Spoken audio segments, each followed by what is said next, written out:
Sex, porn, love addiction is all about self-soothing to manage your emotions. It got set up back in the childhood development years. It's just not about sex. It's not about porn. It's all about the repeated use has set up the physiology to crave those dopamine, serotonin, oxytocin, self-manufactured drugs in the body. It's impacting women, men, children aged 10 to 75 across all the age ranges, the sexes, the cultures, the professions.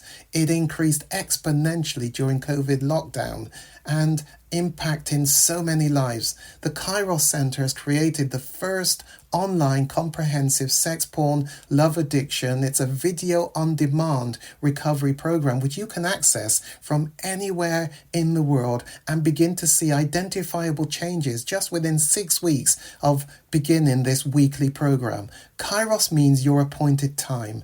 Isn't it your time to reclaim your life? Bring colour back to life without shame. Click the link below and begin your journey. You owe it to yourself and to others. Change has begun when you can see the problem.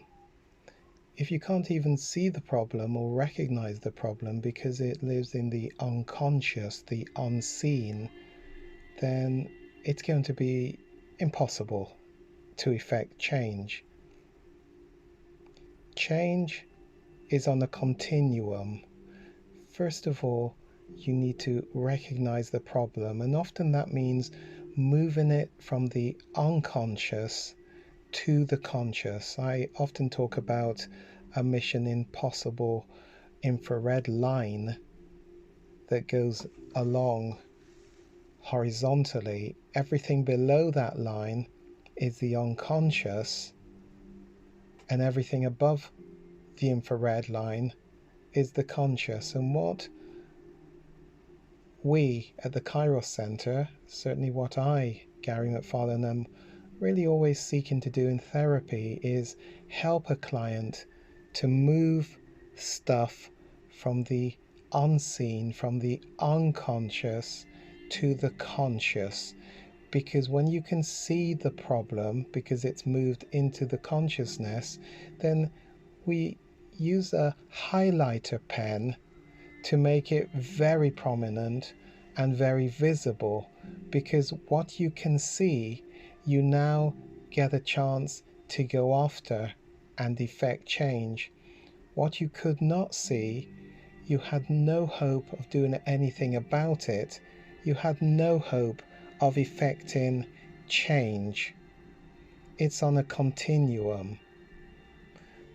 The difficulty is that even though you recognize the problem, you can now see the problem, does not mean that you can change it immediately. That might sound disheartening, but the point is you've started on the continuum because you can see the problem. Change has started, but of course we live in an age where we want quick fixes. There can be no quick fixes in porn, sex, love addiction. Why? Because so often the self-soothing practiced behaviors are set up back there in childhood. Doesn't mean you're doing porn, sex stuff in childhood, but certainly there are practiced behaviors that are being set up so that when you move to the more intense behaviors of porn, sex, love addiction, they springboard from off pre-existing childhood patterns of behavior.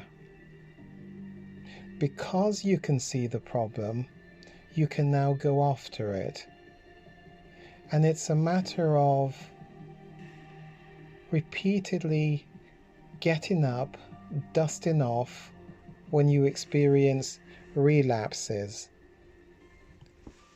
All the statistics will tell us that anyone trying to effect change in their life will experience a number of relapses. Now, We have to be careful when we say that too loudly, because we don't want your brain to hear, because your brain might be given permission to have a number of relapses because that's usual, normal.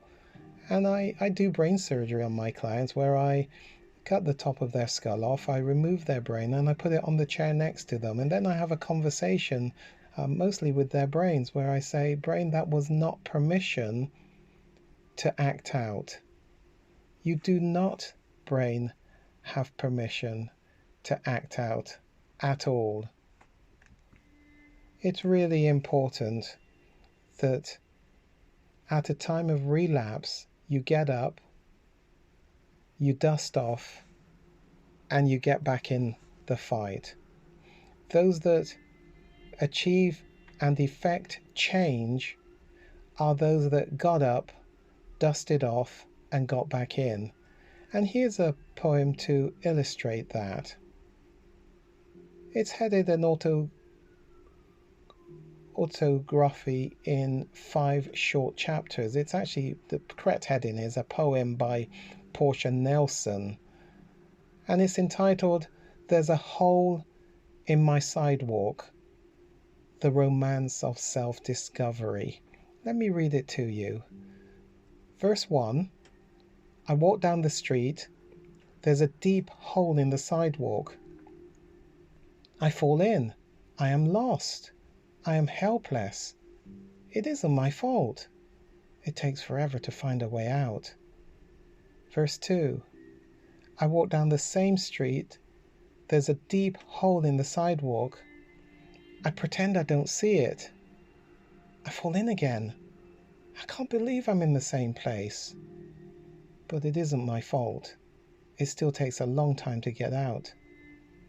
Verse 3, I walk down the same street, there's a deep hole in the sidewalk. I see it is there. I still fall in. It's a habit.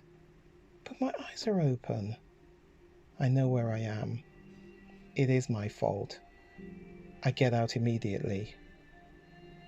Verse 4, I walk down the same street. There's a deep hole in the sidewalk. I walk around it. Verse 5, I walk down another street.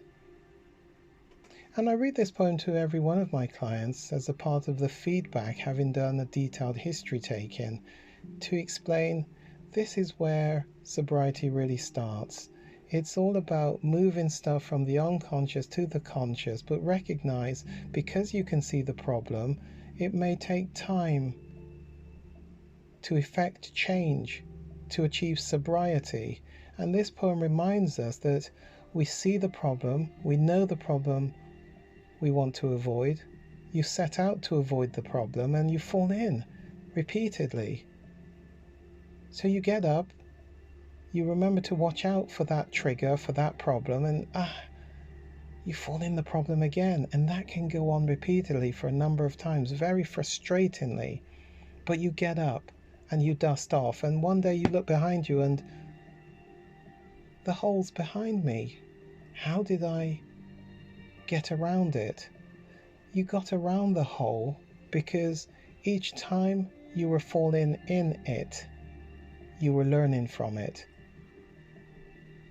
You effected change and walked around the hole because you got up, you dusted off, you got back in. My encouragement to you is to get up, dust off, get back in. You can do this. And that last verse, I walk down another street, the problem is no longer a problem in your future. You hardly notice it as a problem. Get up, dust off, get back in. You can do this. You can do this.